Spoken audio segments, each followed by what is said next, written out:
An emotional visit to the site where it all began.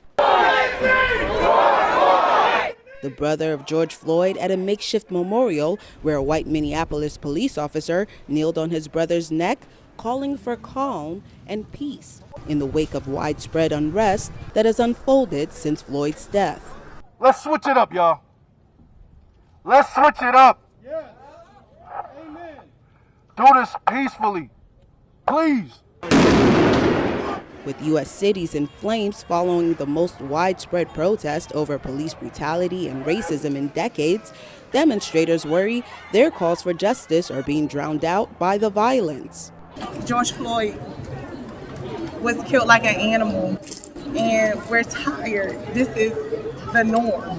This is not something that's new. It's actually something that's been going on. It's been happening.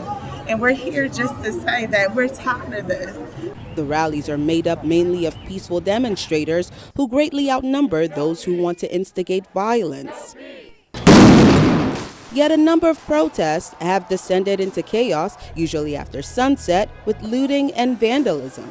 But most demonstrations across the nation have been peaceful, diverse, and unifying. Black people in this country have never had equal protection under the law. Never. When my adult children go out in the street wearing a hoodie, I don't have any fear for them. But every mother here fears for her children if they're black children, if they're black men in particular. It is wrong, it is unjust. Instead of resorting to violence, many protesters are instead finding ways to advance the cause of racial justice, like Matt Manning, a Texas attorney who is offering pro bono services to arrested protesters. He wants his sons to see how he used his skills to support the movement. If you look at the civil rights movement, people did for the movement what they had the best capacity to do. Some people were feeding everybody as they were planning the movement because their contribution was being able to cook for the movement. Other people, preached. Other people did a number of things. And the capacity I serve in as an attorney, I want to make sure that, when my days are done, I know I did everything I could to help people.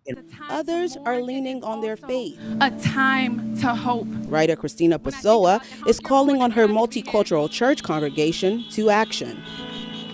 As a believer, really grieves me the most is that in a nation that claims to be Christian, that these things really misrepresent God's character. And, I have 2 Black boys. And one of the very first things that I taught them about who God is that he is just. But as nonviolent protesters struggle to reclaim the message of these rallies, many say decades of oppression and frustration has led to this violent moment in American history. A lot of the issues we see are systemic.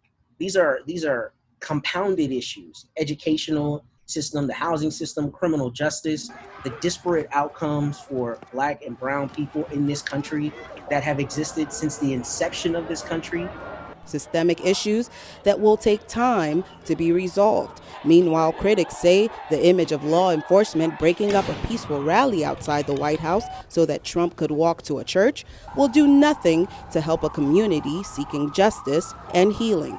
Jesus Elney, VOA News, Washington.